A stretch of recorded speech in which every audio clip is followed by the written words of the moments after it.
Isang grupo ng Yakuza, pinataob ng Mami Vendor. Subscribe for more. Nagsimula ang pelikula sa isang hideout sa loob ng isang templo sa lungsod ng Taiwan. Dito nag-uusap ang isang grupo ng mga sindikato tungkol sa kanilang transaksyon. Katabi nila ang isang bag na puno ng pera at halo-halong mga pasaporte. Habang abala sila sa usapan, napansin nila ang kasama nilang nakatayo sa madilim na parte ng silid. Sa likod nito ay may nakatago. Siya si Long, isang hitman na kilalang walang ipinapakitang emosyon tuwing may tapos na misyon. Tahimik lang siya at nakatutok sa trabaho. Wala siyang kasamang tauhan at hindi siya nag-aatubiling tapusin ang kahit sino. Sa loob ng ilang segundo, pinatay ni Mr. Long ang lahat ng nasa silid gamit lamang ang isang dagger. Pagkatapos, binuksan niya ang bag na puno ng pera at mga pasaporte. Mula roon, dumiretso siya sa isang hotel para magpakita sa kanyang boss. Kinagabihan, imbis na matuwa sa natapos na misyon, binigay agad sa kanya ang susunod niyang misyon, patumbahin ang isang miyembro ng Yakuza sa Japan. Kahit hindi siya komportableng kumilos sa ibang bansa, tinanggap pa rin niya ang utos. Pagdating niya sa Tokyo, agad siyang pumunta sa isang strip club na puno ng mga customer. Madali niyang nakilala ang target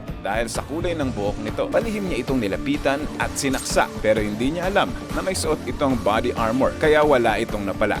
Agad siyang nakita ng mga kasama nito at siya naman ang pinagtulungan. Ginapos siya at sinako. Pagkatapos ay dinala sa liblib na lugar kung saan walang awang pinagbubugbog si Long. Sinunog din ang pasaporte niya. Ilang sandali pa, biglang may lalaking umatake mula sa likuran ng Yakuza boss na gustong ipaghiganti ang asawa niya. Dahilan para magkaroon ng pagkakataon si Long na gumulong palayo at tumakas sa matalahib na lugar. Pinaghahabol siya ng mga kalaban at kasama niya na ring tumatakas ang umatake sa Yakuza boss. Tinamaan siya ng bala sa tagiliran, dahilan para matumba siya, pati ang lalaki. Natangkang saksakin siya habang sila ay nakasubsob sa lupa. Inagaw niya ang patalim at pinagsasaksak ang mga Yakuzang humahabol sa kanila. Binaril ng Yakuza boss si Mr. Long, ngunit ang lalaki pa ang tinamaan. Nasanhin ng agarang pagkamatay nito. Sinamantala ni Mr. Long na makatakas at hinabol pa nga siya ng grupo, pero hindi siya nakita at nagtago sa isang truck kahit duguan. Kinabukasan, natagpuan ni Mr. Long ang isang lumang bahay na matagal nang walang nakatira. Nagpahinga sa labas, sa kapirasong yero, nakita siya ng isang bata. Habang nagpapahinga, ginising siya ng isang batang lalaki na nagngangalang June. Binigyan siya nito ng tubig tsaka umalis. Pagbalik ng bata, may dala naman itong mga gamot at panlinis sa sugat. At umalis na ulit. At pagbalik ay meron ng mga dalang damit. Parang anghel si June na nagdala ng lahat ng mga kailangan ni Long. Bakit kaya? Dinalhan pa nga siya nito ng mga gulay, kaya naghanap si Long ng mga bagay sa paligid para makapagluto. Nakahanap siya ng lababo at nagluto siya sa labas habang matyagang naghihintay si June sa kanya. Nang luto na ay sabay silang kumain. Nagustuhan naman ito ni June at nakapagsalita sa wikang Mandarin. Nagulat si Long dahil nakakapagsalita siya ng wika niya kahit nasa Japan sila. Sinabi ni June na Taiwanese ang kanyang nanay kaya marunong siyang mag-Mandarin. Kalaunan, tinawag si June ang kanyang nanay at inutusan pa nga siyang bumili. Sinundan siya ni Long mula sa malayo. Nakita ni Long kung ano ang binibili ni June. Ang bata pa ang pinagbibili niya ng pinagbabawal na gamot at ibinigay ito sa kanyang ina. Nang makita ni Long na gagamitin na ng nanay ni June, ay bigla siyang lumapit at pinigilan ito. Tinuruan ni Long ng leksyon ang babae para matigil ito sa masamang bisyo. Ginapos niya muna ito ng ilang araw upang mapigilan ang masamang gawain ito. Gusto niya nang umuwi ng Taiwan. Isang gabi ay nandekwat siya ng cellphone sa isang sakyang nakaparada na walang tao. Tinawagan niya ang kaibigan niya sa Taiwan kung kailan ang susunod na shipment papuntang Taiwan para makauwi na siya. Di siya makalipad dahil sunog na ang kanyang passport at kailangan ni Long ng 300,000 yuan para makasakay sa barko. Kaso nga lang wala siyang pera. Pinayuhan siya ng babae na magnakaw muna siya para lang makauwi siya. Sabay baba ng telepono. Kinabukasan, nagluluto ulit si Long sa labas ng bahay. Dahil sa pag-uusisa, nilapitan siya ng isang matandang lalaki at diretsong tinikman ng kanyang luto. Nagustuhan nito ang luto ni Long at inimbitahan siyang pumunta sa bahay nila at ipagluto siya. Hanga ang matanda at si June sa kusina habang pinapanood ang pagluluto ni Long. Nang luto na, ay pinagsalu-saluhan nila ang masarap na luto ni Long sa labas ng bahay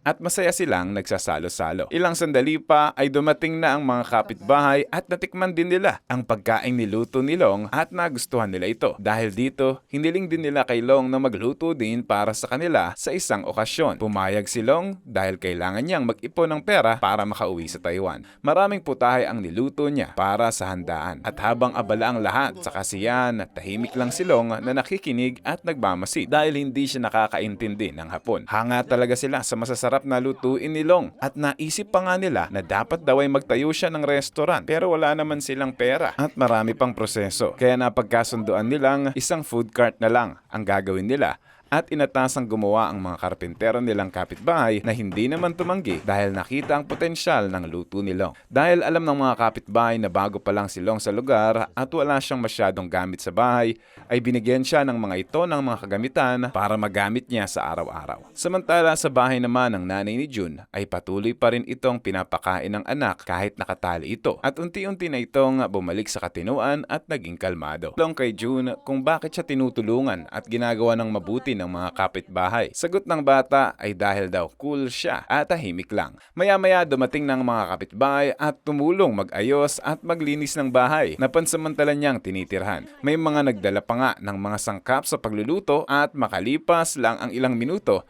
ay pinakita na nila ang kanilang sorpresa kay Long na isang food cart na ginawa nila para sa kanya. Isang paraan para makapagsimula siya ng kabuhayan. Alam nilang mahusay si Long sa authentic Taiwanese cuisine kaya inisip nilang magandang ideya na magbenta siya ng pagkain. Tinulungan nila siyang makahanap ng pwesto malapit sa templo dahil matao doon. Kinabukasan, nagsimula na agad siya at sinamahan pa nga siya ng mga kapitbahay para magbenta ng pagkain malapit sa templo. Sinama niya ang masipag at mabait na batang si June sa pagtitinda at nakakatulong sa paghugas ng mga mangkok. Tuwang-tuwang mga kapitbahay dahil nakikita nilang patok ito sa mga customer. Habang tumatagal, unti-unti nang bumubuti ang kalagayan ng nanay ni June na si Lily. Tinanggal na ang tali niya at kumakain ng mag-isa. Pakakita niya sa bata ay naalala niya ang nakaraan. Ilang taon ang nakalipas, si Lily ay nagtatrabaho bilang prostitute. Isang araw ay niligawan siya ng driver na si Kenji. Nahulog ang loob niya rito at naging malapit sila sa isa't isa. Naging malalim ang kanilang pagsasama at isang araw ay nagbunga ang kanilang pagmamahalan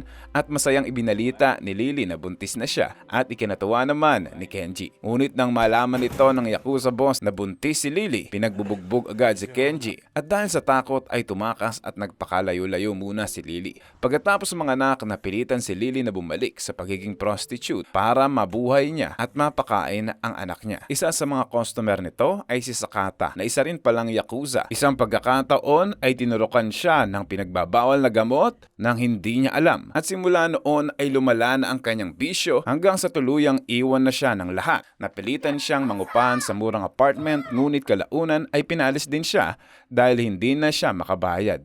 Lumipat siya sa lumang bahay na ngayon ay tinitirahan nila ni June. Si Kenji ang tatay ni June na umatake sa Yakuza boss na dahilan kung bakit nakataka si Long sa simula ng pelikula. Patuloy ang buhay nila Long at nagsusumikap siya upang makaipon ng pera pauwi sa Taiwan. Araw-araw ay dumarami ang kanyang mga suki at mas lalo siyang nakikilala sa lugar. Isang gabi, ang mga kapitbahay ni Long ay sumali sa isang art competition at nanood sila at bilang premyo ay nanalo sila ng vacation ticket kaso ay 3 lang. Kaya naisip nilang ibigay na lang ito kila Long, June at makasama din nila si Lily para magbakasyon. Kinagabihan habang nag-iisip si Long, hindi niya malaman kung uuwi na ba siya sa Taiwan pero pinagbigyan niya munang samahan sila para mapasaya si June. Makikita talaga na nag-i-enjoy ang tatlo at parang tunay na pamilya. Tahimik pa rin si Long gaya ng dati pero unti-unti na itong nagbabago. Pagkatapos ng maghapon ay laking pasasalamat ni Lily kay Long. Parang nagkakalapit na ang loob nila sa isa't isa. Kinabukasan matapos mamalengke, tinulungan ni Lily na magtulak ng kariton si Long at si June na pabalik sa kanilang pwesto. Napadaan sila sa mga naglalaro ng baseball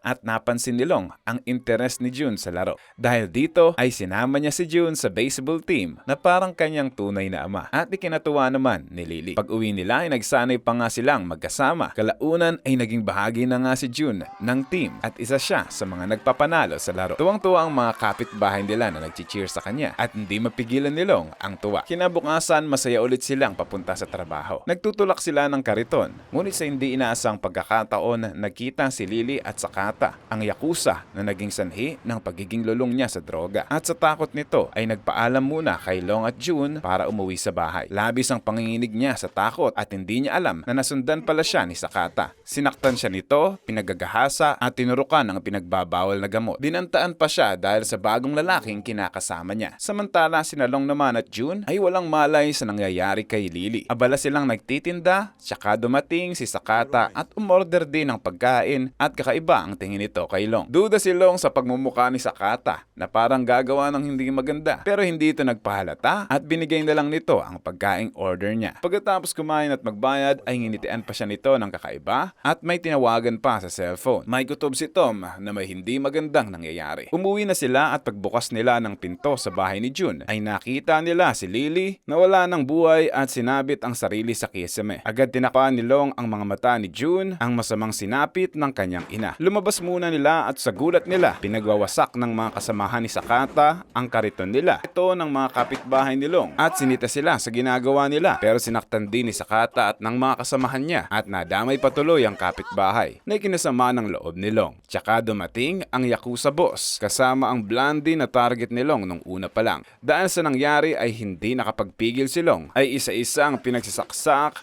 ang mga tauhan ni Sakata gamit ang kutsilyo at pinagpapatay ng walang kahirap-hirap at naubos ang mga kalaban niya. Pati si Sakata ay madali lamang niyang naitumba. Sumugod si Blondie, ngunit ngayon ay hindi niya nasuot ang kanyang body armor at madali lang tumagos ang kutsilyo sa katawan nito. Agad namang bumunot ng baril ang Yakuza boss at pinagbabaril si Long. Ginawa niyang panangga ang katawan ni Blondie para makalapit sa Yakuza boss at pinagsasaksak din ang Yakuza boss ng walang kahirap-hirap. Sa isang iglap ay naubos ni Long ang lahat ng kalaban na ikinamangha ng mga kapitbahay at ikinatakot din nila. Hindi makapaniwala na ang kapitbahay nilang Mami Vendor lang ay umubos sa buong grupo ng Yakuza. Matapos ang pangyayari ay sinamahan ng mga kapitbahay si June upang ipagluksa ang kanyang ina. Pinayuhan si Long ng mga kapitbahay na magpakalayo-layo muna siya dahil sa nangyari. Lumipas ang panahon at nakabalik na si Long sa Taiwan kaharap ang kanyang boss at binigyan ng panibagong misyon. Nagulat siya nang makita niya sa kabilang kalsada ang pamilyar na mga muka. Ito pala ang mga kapitbahay ni Long na bumiyahe pa galing Japan kasama ang batang si June para lang hanapin si Mr. Long. Napatayo si Mr. Long sa gulat at nagkita-kita sila. Sa tuwa nila ay agad silang tumawid sa kalsada para makausap siya. Lumabas agad si Long upang salubungin ang mga mabait niyang kapitbahay na minsang tumulong sa kanya nung nasa Japan siya at lalo na ang batang si June. Agad niyang niyakap si June at hindi na napigilang umiyak dahil kay June na tinuring niyang parang kanyang tunay na anak. Nag-iyakan pa sila sa gitna ng kalsada at di tuloy makausad ang mga sasakyan. Nagsimula ulit si Long sa panibagong buhay na tahimik at masaya kasama si June na nag-aaral na at parang isang tunay na mag-ama. Naantig ka ba sa pelikulang ito? Posible kaya talagang mapabago ang hitman na ama alang-alang sa kanyang anak? I-comment mo nga sa ibaba, subscribe ka na rin para sa marami pang pelikula.